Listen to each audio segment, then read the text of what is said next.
Sobat PTI, kembali lagi di acara Bisma Pati, Bincang Bersama PTI. Jadi perkenalkan, nama saya Niwayan Andi Puspitasari, selaku mahasiswa program studi pendidikan teknik informatika semester 5.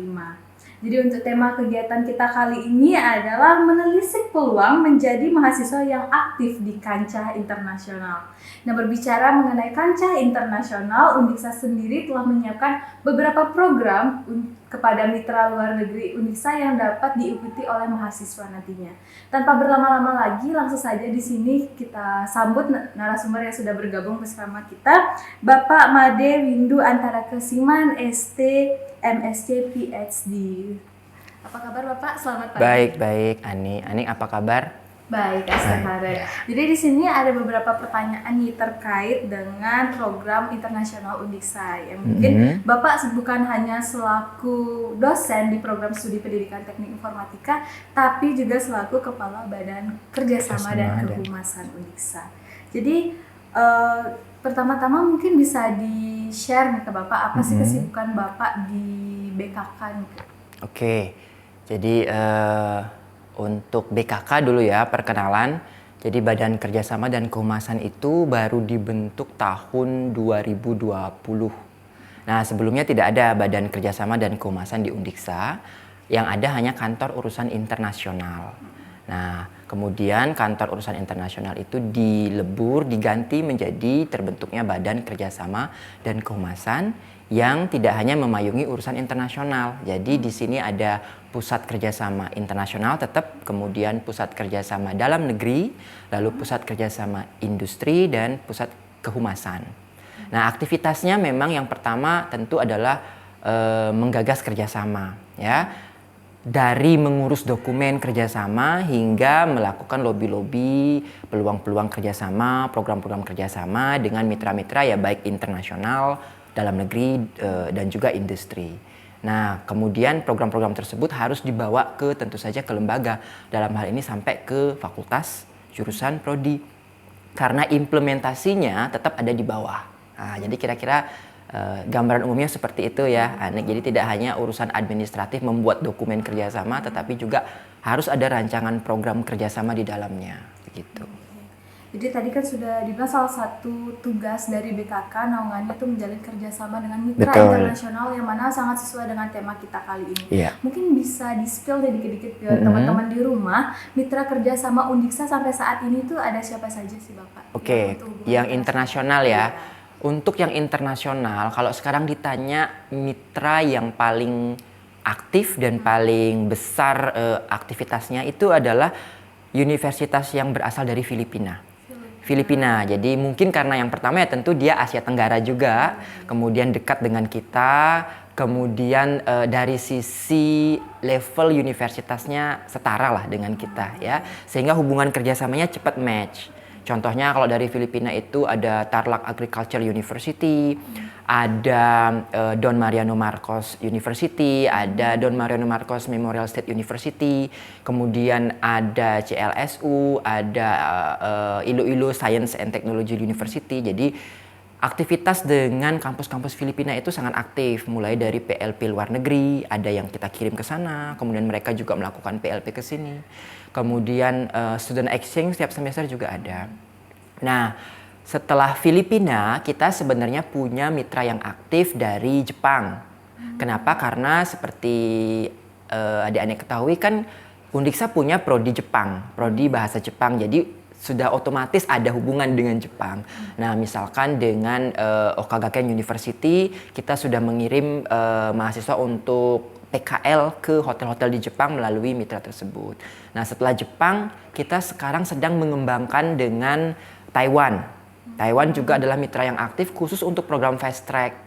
Ya, mungkin sudah pernah didengar beberapa kali oleh mahasiswa Undiksa program fast track khusus dengan Mingchi University of Technology Taiwan itu sedang jalan tahun kedua sekarang, sehingga Taiwan adalah salah satu mitra yang sekarang sedang aktif.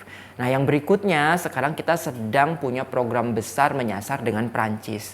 Jadi ada sekian universitas di Prancis yang akan memiliki program fast track dan double degree dengan Undiksa. Kemudian kita sedang merencanakan dalam 3 tahun ke depan akan berangkat mahasiswa-mahasiswa Undiksa di beberapa program studi untuk melanjutkan studi master di Perancis. Jadi kira-kira itu yang sekarang sedang aktif. Nah, mungkin ada juga mitra-mitra dari kampus-kampus negara lain selain yang tadi, Ani, tetapi mungkin hanya 1-2 masih inisiasi, masih memulai program seperti itu.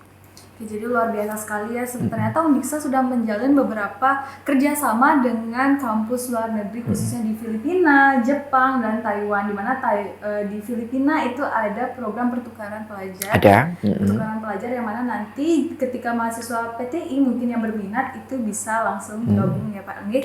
Oke, mengenai tadi dengan mitra luar negeri ada programnya juga fast track dan lain sebagainya. Kira-kira bagaimana agar mahasiswa ini bisa berpartisipasi? Apakah ada form atau nanti ada sebaran yang dikirimkan oleh BKK sendiri, Bapak? Oke. Jadi untuk prosedur administratif tentu akan ada ya, namanya dokumen requirement-nya itu justru itu yang paling penting kalau pergi ke luar negeri. Tetapi yang paling penting untuk diketahui oleh adik-adik mahasiswa PTI khususnya ya, dan juga Undiksa pada umumnya itu yang pertama tahu dulu apakah prodi adik-adik masuk sebagai prodi yang eligible di program tersebut. Karena ada satu program misalkan PLP luar negeri ke kampus ini, bidang ilmu yang bisa masuk hanya beberapa. Jadi hanya prodi ini yang kita cari. Nah, tidak semuanya ya. Kemudian kalau fast track Taiwan misalkan, kalau di FTK sendiri misalnya, itu yang sudah masuk itu adalah seluruh yang ada di jurusan teknik informatika, computer science, sistem informasi, kemudian informatics education, kemudian electrical engineering, itu masuk semua di situ. Tetapi belum untuk misalkan yang PKK misalkan belum. Kemudian di FE ada juga beberapa prodi. Jadi yang pertama yang harus adik-adik ketahui itu adalah mengetahui apakah di program tersebut dibuka peluang untuk mahasiswa dari prodi adik-adik. Itu yang paling penting ya, karena tidak semuanya akan ada. Tetapi sudah cukup banyak sekarang pilihannya. Nah, kemudian setelah itu tentu mengikuti prosedur seleksi administratif, wawancara, karena selalu ada wawancara. Kemudian ada juga untuk beberapa program yang cukup besar, misalkan fast track itu ada wawancara psikologi. Karena untuk mengirim mahasiswa ke luar negeri itu harus siap tidak hanya otak ya, tetapi mental, kemudian daya tahan, daya juang untuk studi ke luar negeri. Ada pasti infonya, brosur, pengumuman lewat medsos biasanya kan, semua ada di sana nanti. Gitu.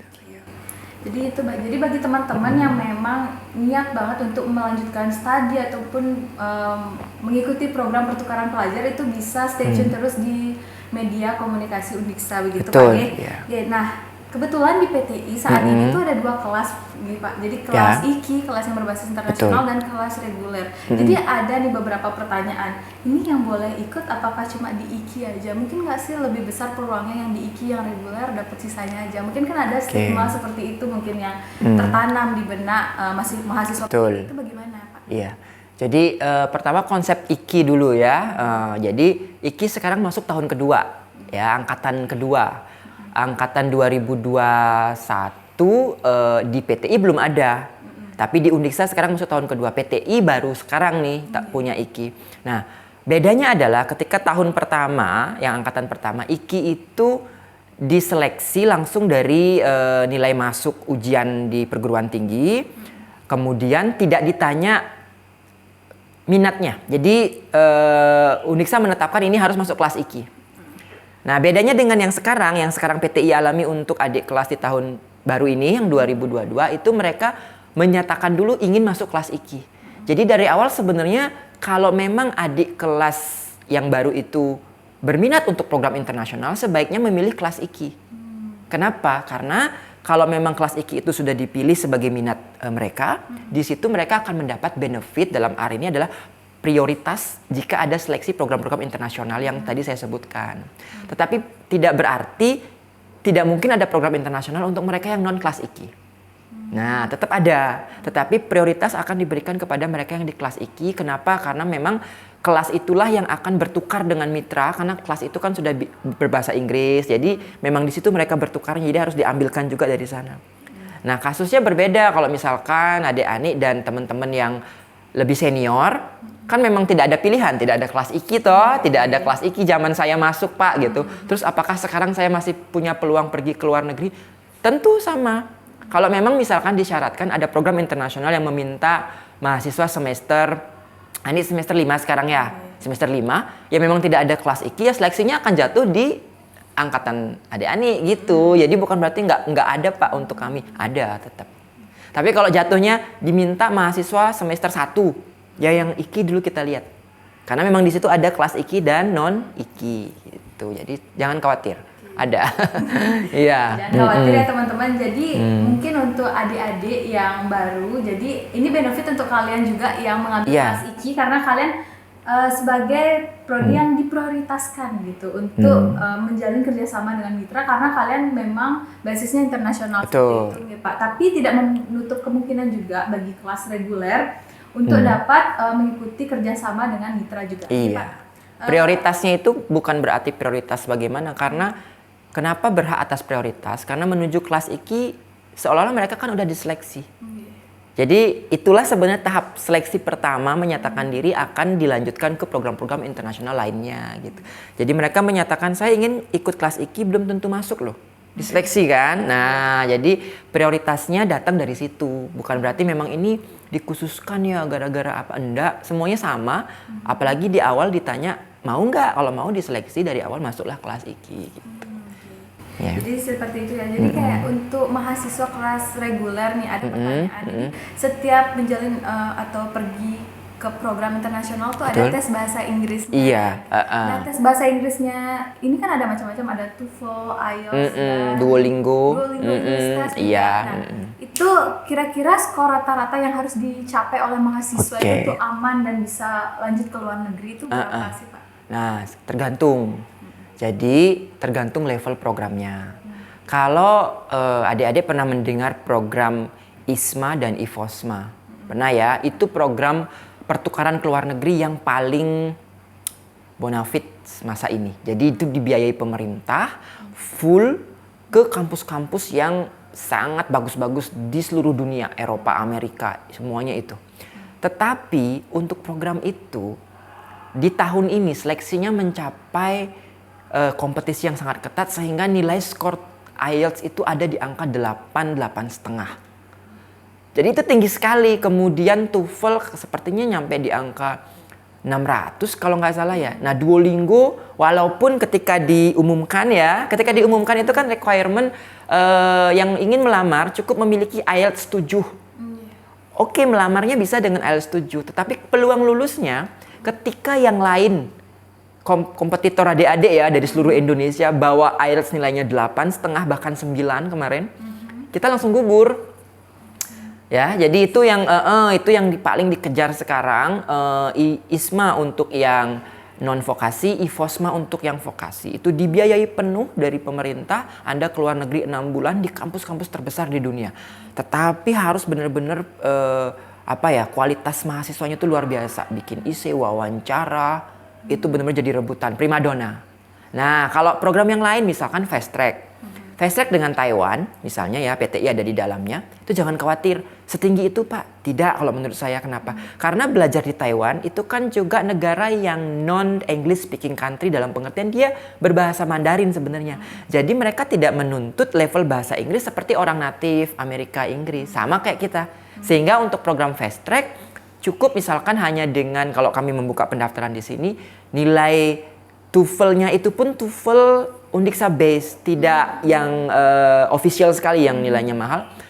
Kita pakai sertifikat yang di angka 500 ke atas dan itu ditesnya yang di ULB loh, bisa. Dan beberapa kali kami kirimkan ke Taiwan diterima. Nah, jadi ada perbedaan antara kebutuhan level bahasa Inggris. Pertama tergantung negara tujuan. Tergantung program yang dicari gitu ya. Negara tujuan itu berpengaruh sekali. Kalau adik-adik pilihannya American based university, kemudian Eropa, itu tergantung ya. Kalau di Eropa ada negara-negara yang bahasanya kan bukan Inggris, tetapi punya program bahasa Inggris. Nah, kadang-kadang itu agak sedikit lebih rendah. Karena sebenarnya dia kan juga berbahasa Inggris, belajar seperti kita. Tapi kalau Anda ke Amerika, ke Australia, ke Inggris, udah harus yang tinggi karena mereka memang native gitu ya, beda-beda. Jangan khawatir, kalau adik-adik punya TOEFL saya sekarang cuma 450, saya punya peluang nggak? Semua punya peluang. Ya, bahasa Inggris jangan jadi beban, Jangan jadi langsung merasa bahwa saya nggak akan bisa, nggak bisa. Coba tanya adik-adik yang sudah belajar ke Taiwan yang kemarin masih online ya. Mereka akan melihat bahwa komunikasi berbahasa Inggris di sana itu tuh sama tidak sempurnanya dengan kita orang Indonesia. Baik profesornya, baik teman mahasiswanya, karena memang bukan native Inggris, jadi ya sama gitu. Jangan khawatir, tidak usah takut ya.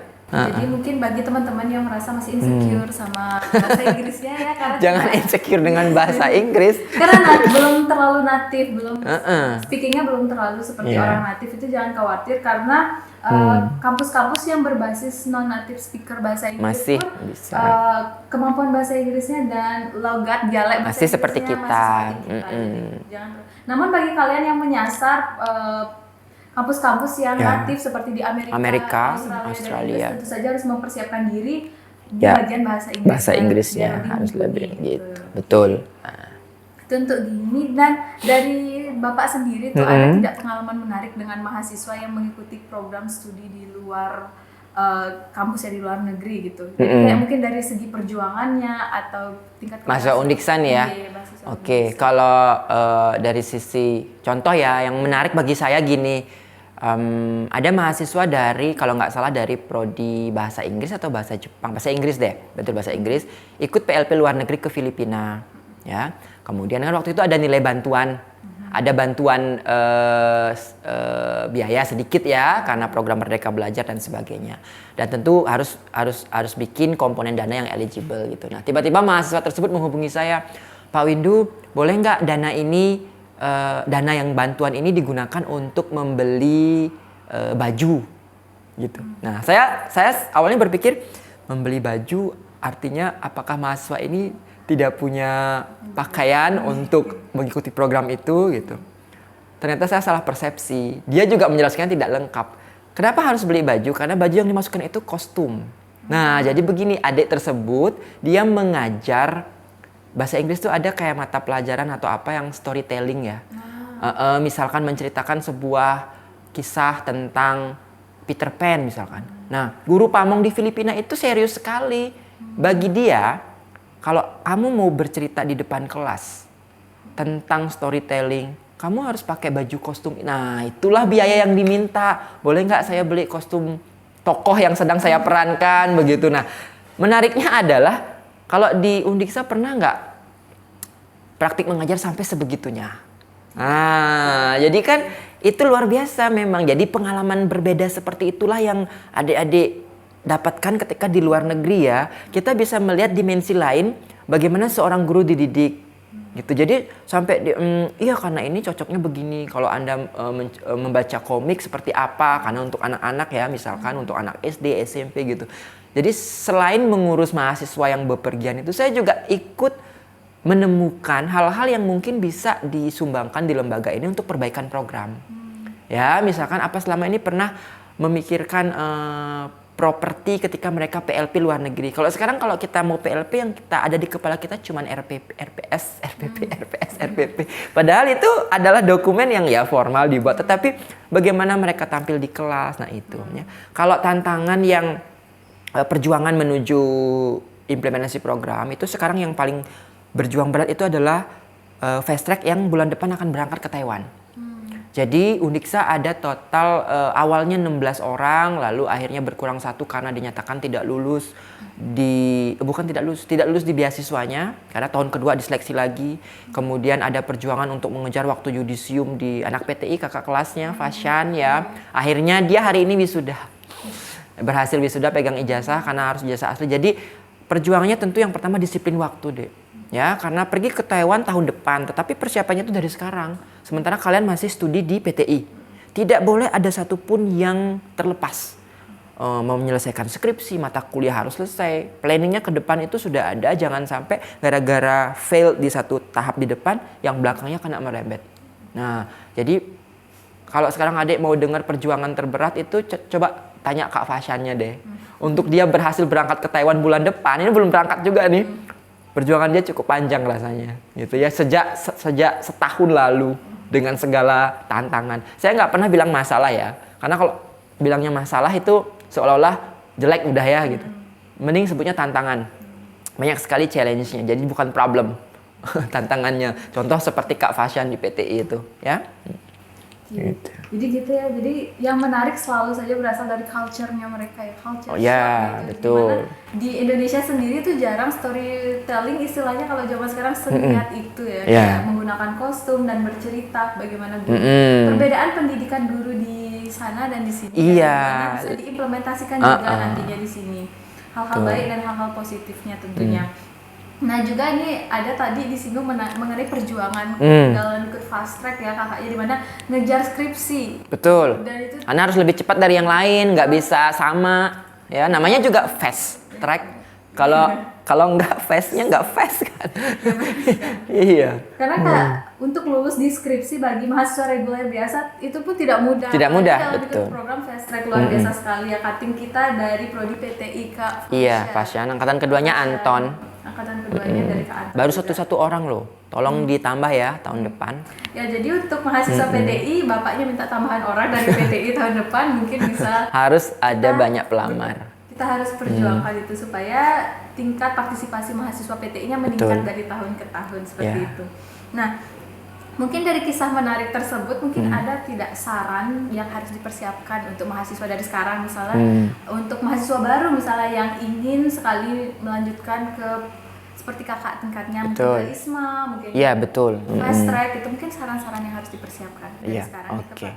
Oke, yang pertama yang paling penting sarannya itu adalah untuk internal diri mahasiswa tersebut ya. Seperti tadi saya udah garis bawahi, dan mungkin ini bukan saran yang baru, semua orang tahu.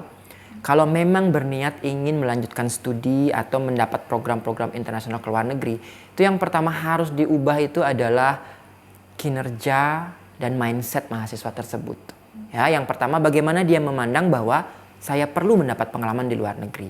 Kalau mahasiswa tersebut tidak punya pemikiran bahwa itu perlu, bagus, benefitnya besar, maka tidak akan ada motivasi, sudah hilang gitu. Jadi pertama itu adik-adik harus yakinkan dulu. Nah, untuk bisa meyakinkan itu harus cari informasi yang banyak, Dek. Ya. Jadi kalau zaman dulu beasiswa atau program ke luar negeri itu datang ke pangkuan kita. Datang tanpa kita minta, kita dicari. Kalau sekarang terbalik.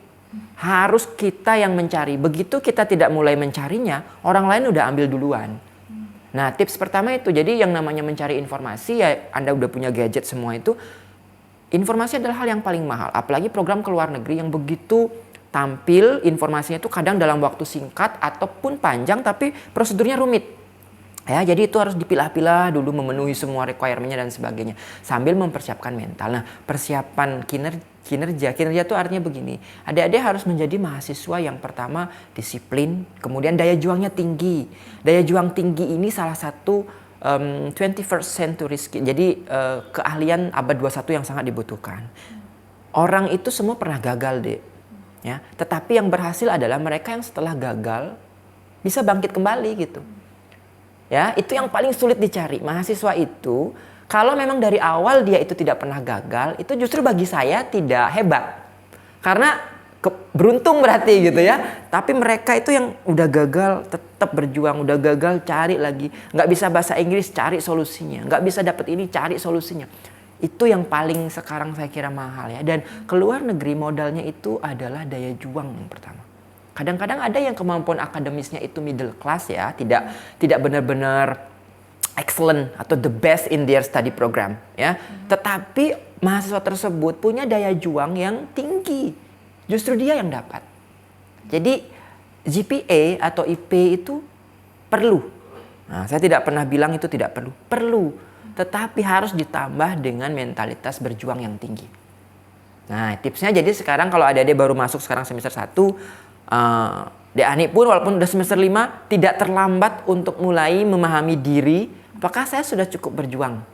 Apakah saya sudah cukup menghadapi cobaan-cobaan dalam karir akademik ya? Jangan yang lain-lain, misalkan ada ya bergabung semua jadi satu gitu ya. Kalau setiap kali baru ketemu dosen aja udah nggak berani, baru ditolak sekali topik skripsinya udah aduh ditolak. Nah, itu daya juangnya rendah. Jadi datang lagi, diskusi lagi, daya juang yang tinggi. Dan itu yang modal utama ke luar negeri. Dari sekarang dipupuk. Setelah itu tinggal searching informasi, ada, persiapkan. Dan kalau visinya udah ke depan, maka program itu misalkan dibuka untuk anak semester 5. Waduh, saya masih semester 1 nih. Tetap pelajari. Jangan langsung, ini kan untuk anak semester 5. Nah, salah. Tetap lihat, bahkan langsung masuk. Saya mau itu deh nanti. Saya mau ISMA deh semester 3. ISMA semester 3 minimal. Baru semester 1 tapi udah tahu ISMA. Itulah yang terbaik. Curi start gitu istilahnya. Curi start, betul. Curi start. Fast track itu curi start. 5 tahun udah master, curi start. Jadi iya memang itu sekarang kan waktu yang paling mahal ya. Informasi kalau sekarang Adek bilang bahwa makanya kalau sekarang ada mahasiswa PTI, Adek ada gini, wah Pak saya belum tahu infonya, itu udah bukan alasan yang bisa kita terima. Karena siapa cepat dia dapat sekarang. Informasi udah begini terus kan, ya jadi harus dikejar ya. Jadi kayak luar biasa sekali tadi sarannya. Yang pertama itu yang paling penting tuh why power ya. Yang Betul. Kayak, kenapa Anda ingin studi ke luar negeri, melanjutkan studi mengikuti program internasional, kenapa lalu dibarengi dengan tekad, niat dan kerja keras. Iya. Ya, tadi. Betul sekali itu. Jadi sebenarnya Unixa ini kan tadi Bapak sudah bilang kayak menjalin mitra kerjasama. Sebenarnya output apa sih yang diharapkan dari mahasiswa ketika mengikuti program internasional tersebut? Nah, ini juga berhubungan dengan motivasi sejak mereka mengikutinya, Dek Ani. Jadi, pergi ke luar negeri itu tidak hanya yang pertama jalan-jalan ke luar negeri. Itu boleh, bahkan itu bisa jadi motivasi yang bagus. Tetapi sepulang dari luar negeri atau sepulang mengikuti program-program luar negeri misal pun online, itu kita berharapnya mahasiswa tersebut memang punya cara pandang yang berbeda. Yang selama ini dia hanya melihat apa yang terjadi di negaranya. Mahasiswa di negara saya begini, teman-teman saya begini, dosen di negara saya begini. Ada baik, ada kurangnya. Nah sekarang dilihat di dosen asing, di teman-teman mahasiswa asing lainnya. Jadi itu akan benar-benar memperkaya cara pandang, cara berpikir adik-adik. Itu yang paling penting. Ijazah, transkrip nilai itu adalah hal yang wajar diterima ya. Tetapi sebenarnya benefit pertama ketika adik-adik mengambil program-program luar negeri itu adalah adik-adik punya pengalaman atau mendapat input pengalaman hidup yang berbeda dari yang lainnya. Dan kalau memang dari awal adik-adik bisa mengelola itu dengan baik dalam diri, itu jadi modal besar banget untuk pengembangan karir ke depan. Ya, karena kombinasi antara apa yang adik-adik terima di Indonesia dengan apa yang dari luar negeri itu akan menjadi modal kuat ya, memperkaya diri. Biasanya kalau ada tantangan ini, saya hanya berpikir solusinya itu. Tapi setelah bergaul dengan masyarakat internasional, Anda akan tahu kenapa sih si teman saya solusinya yang lain ya, dan ternyata lebih baik gitu. Nah, itu yang paling penting. Jadi kita bisa membiasakan diri untuk melihat solusi A, solusi B, solusi C. Kenapa kalau orang asing ngambilnya yang ini, kenapa orang kita ngambilnya yang ini? Jadi lebih maju. Bagaimana cara saya untuk mendapat prestasi nanti tentunya? Ya tentu mungkin kedepannya ya karir, bekerja dan sebagainya. Dan terlebih daripada itu, hal kecil pun misalkan ya. Seorang wanita mahasiswi sekarang ya, nanti akan jadi ibu. Nah, bukan berarti kalau nanti menjadi ibu rumah tangga, saya tidak perlulah sekarang mengurusi hal-hal internasional. Perlu. Ya, menjadi ibu itu adalah tugas yang berat. Jadi di situ akan terlihat bahwa dia pernah menjadi mahasiswa yang berjuang di luar negeri. Ketika pulang dia akan berjuang untuk keluarganya seperti dia berjuang dulu. Daya juangnya tinggi gitu. Jadi sama ya, walaupun dia akan studi, kerja, menjadi ibu rumah tangga atau apapun itu. Jadi pengalaman selama berhubungan dengan mitra luar negeri itu sangat penting sekali. Ya? Jadi itu mungkin bisa menjadi tambahan motivasi bagi mahasiswa PTI ya jika ingin. Nah, sebagai orang yang mempunyai latar belakang berpendidikan di luar negeri, Bapak ini gelar dokter Pak nih, dokter ya, PhD-nya. Jika mungkin bisa di-sharing lebih dalam lagi apa yang mungkin Bapak rasa Bapak dapatkan ketika di luar negeri, nilai plus yang Bapak dapatkan di luar negeri dan itu tidak bisa didapat di Indonesia mungkin. Oke. Yang pertama, karena saya keluar negerinya dalam status sebagai pelajar, tentu yang pertama saya amati itu adalah ya sistem pendidikan. Ya, apalagi sekarang saya juga di Unixa ke lembaga pendidikan tinggi ya. Jadi nilai plus yang saya dapat itu adalah saya sambil belajar di sana, sambil melihat juga bagaimana kampus di luar negeri itu dikelola. ya, dikelola dari sisi misalkan, oh kalau di luar negeri mahasiswa mengerjakan skripsi seperti ini, mahasiswa yang tesis seperti ini, mahasiswa doktor seperti ini. Lalu misalkan kalau di luar negeri yang paling berbeda dengan kita itu adalah pengelolaan lab riset. Ya, kalau di Indonesia mendefinisikan lab riset itu lebih kepada ruangannya. Nah, itu yang sangat berbeda di luar negeri. Lab kalau dalam sebutan kita itu adalah mana ruangannya, lab ini di ruang ini gitu. Jadi bukan kepada bagaimana lab itu memang dibentuk untuk membangun komunitas riset yang tinggi. Nah, ruangannya itu punya nama ruangan, bukan nama lab gitu ya. Jadi nama lab itu laboratory, research laboratory yang punya ruangan. Nama ruangannya bisa simple, room A, room B, room C, silahkan ada komputer di situ. Kalau kita kan memberikan nama lab itu ke nama ruangannya lebih banyak ya. Tetapi kemudian tidak ada aktivitas riset di dalamnya. Jadi kalau saya pilih satu yang paling ingin saya adopsi di Undiksa ini untuk pengembangan akademis dan riset itu adalah bagaimana pengelolaan lab riset. Gitu. Mengubah mindset bahwa itu tadi, lab itu tidak ngurusin ruangan saja. Kepala lab itu tidak hanya tugasnya peminjaman alat dan sebagainya. Kalau memang ada direktur lab atau kepala lab, itu adalah mereka yang harus mengembangkan riset gitu.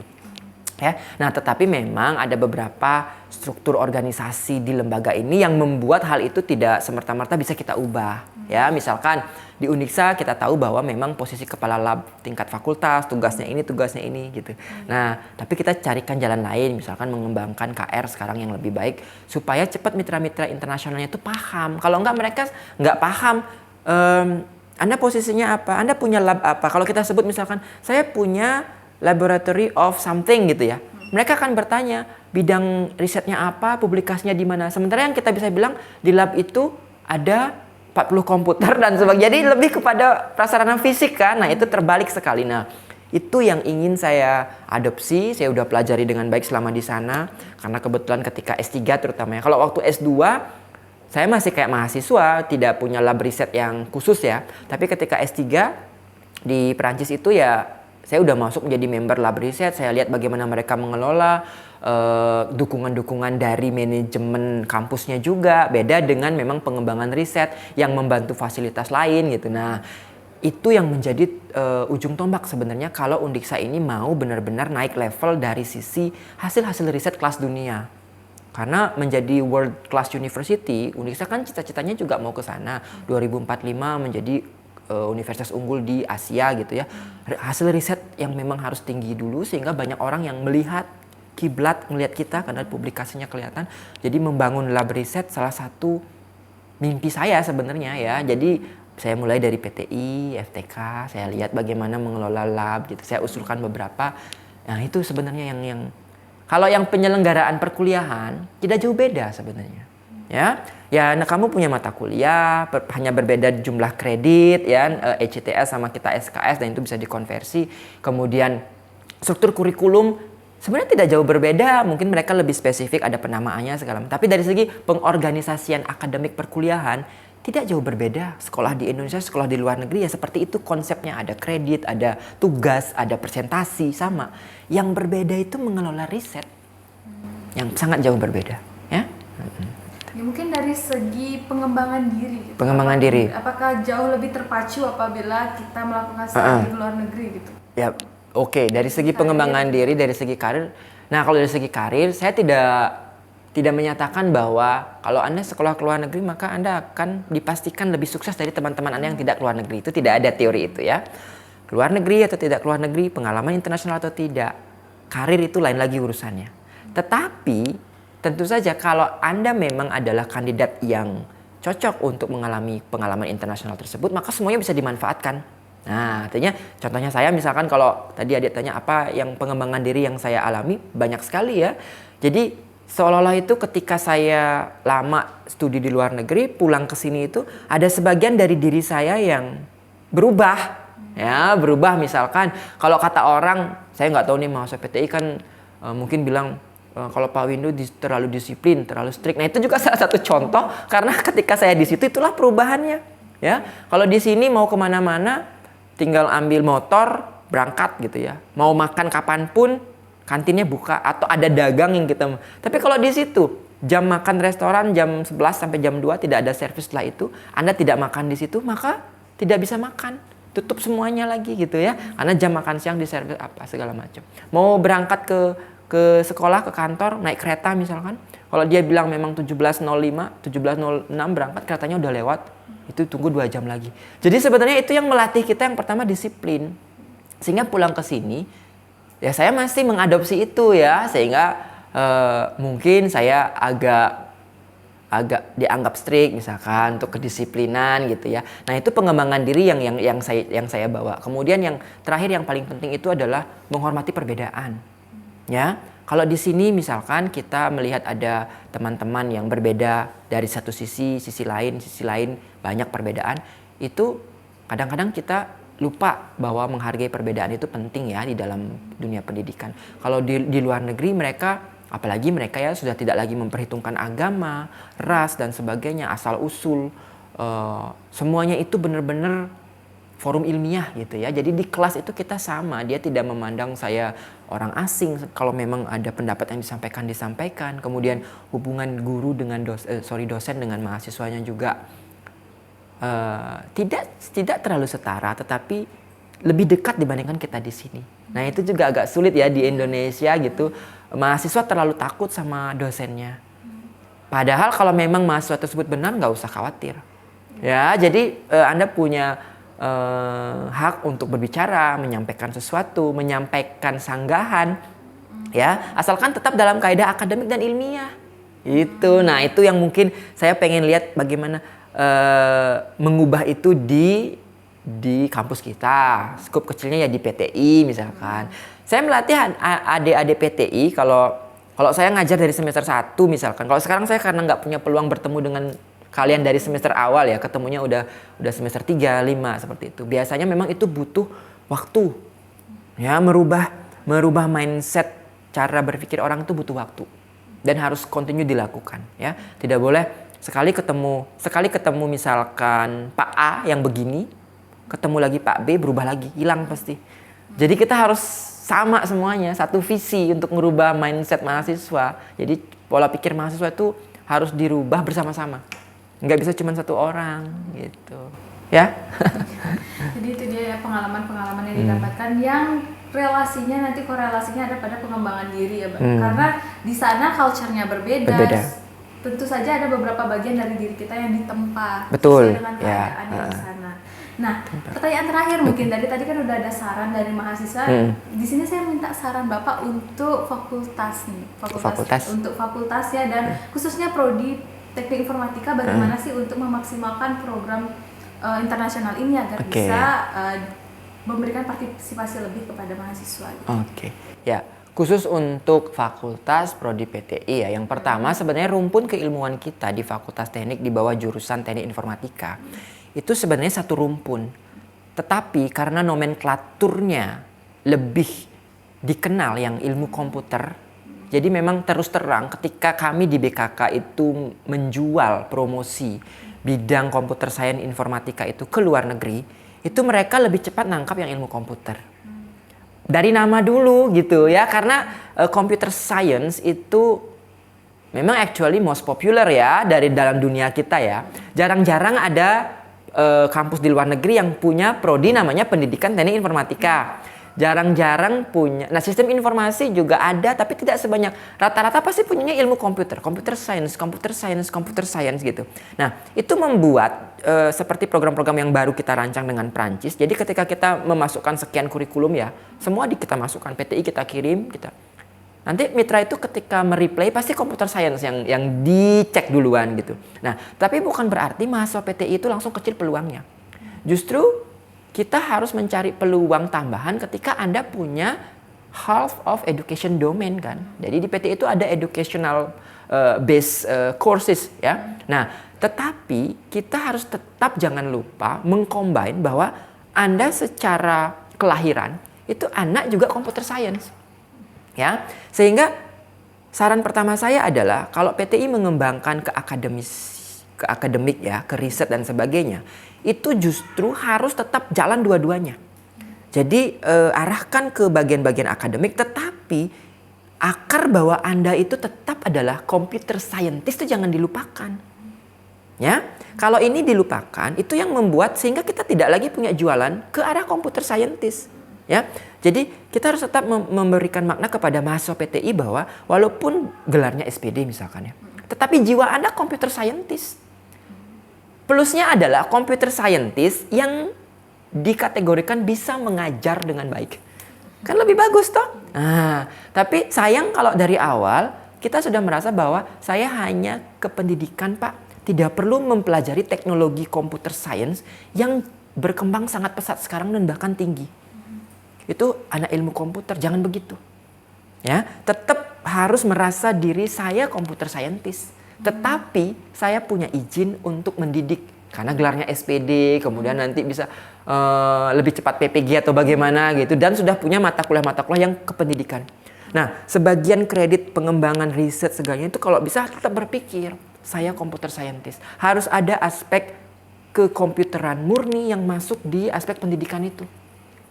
Gitu. Jadi jangan langsung ditinggalkan. Nah, itu tips saya. Dengan begitu kita bisa mempromosikan diri. Ya, untuk misalkan lanjut studi ke bidang murni dan sebagainya. Ke pendidikan pun bisa. Tetapi jangan pernah lupa bahwa adik-adik adalah mahasiswa pendidikan di bidang informatika. Ya, informatikanya jangan lupa computer scientist, informatician, jadi tetap ada di situ ya. Nah, Fakultas Teknik juga begitu. Saya sering menyarankan, walaupun saya ketika menyarankan itu selalu bilang gini. Di Fakultas Teknik, jadikan ilmu komputer itu adalah etalase pertama. Ya, tetapi ketika mitra asing itu masuk karena dia kenal dengan nomenklatur ilmu komputer gitu ya. Kenalkan dia langsung dengan PTI, SI dan yang sekarang RPL di D4 ya. Kenalkan bahwa Anda belajar algoritma nggak cuma di sini, PTI juga belajar. Anda belajar computer scientist nggak cuma di sini, tapi di sini juga. Jadi begitu caranya, ya. Nah, ini prodi PTI misalkan ini yang paling harus berjuang penuh ya. Education-nya terjaga, computer science-nya terjaga. Anda nggak beda computer science-nya dengan yang ilmu komputer. You have to learn everything about computer science in study program ya, walaupun dapat PPL, dapat mengajar, ini tetap nih harus tangguh baru bisa ya.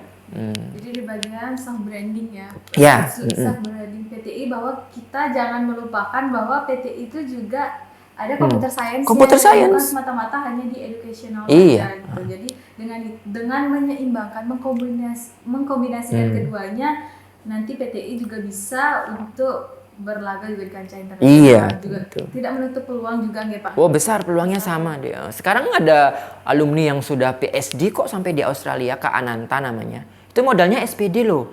Ya, kemudian ada satu yang sudah di Inggris. Itu Kak Ananta itu angkatan 2009. Kemudian yang di Inggris 2008, itu kan dari SPD. Jadi bukan masalah, yang penting jiwa computer scientist-nya masih ada ya. Nah, nanti bisa tetap di education silakan gitu ya.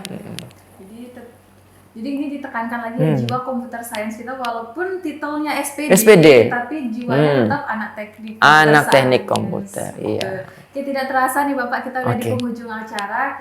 Kami ucapkan terima kasih banyak. Sama-sama. Iya. Dan juga udah menginformasikan informasi yang sangat berharga kepada sobat-sobat PTI di rumah yang nantinya mungkin akan apply juga di salah satu program internasional. Iya, saya tunggu ya.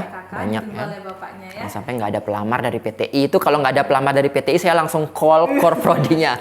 Setiap program apapun, kalau nggak ada PTI saya call. Jadi partisipan PTI tahun ini harus menanjak gitu lah ya, 2 kali lipat di program internasional. Mungkin teman-teman bisa mempersiapkan diri juga dari sekarang. Betul. Jadi itu dia tadi Bisma Pati bincang bersama PTI kita pada hari ini yang mengusung tema menelisik peluang menjadi mahasiswa yang aktif di kancah internasional. Akhir kata saya ucapkan terima kasih. Saya Niwayan Andi Puspita pamit undur diri. Om Santi Om. Wassalamualaikum warahmatullahi wabarakatuh. Salam sejahtera bagi kita semua. Salam Namo Buddhaya, salam harmoni.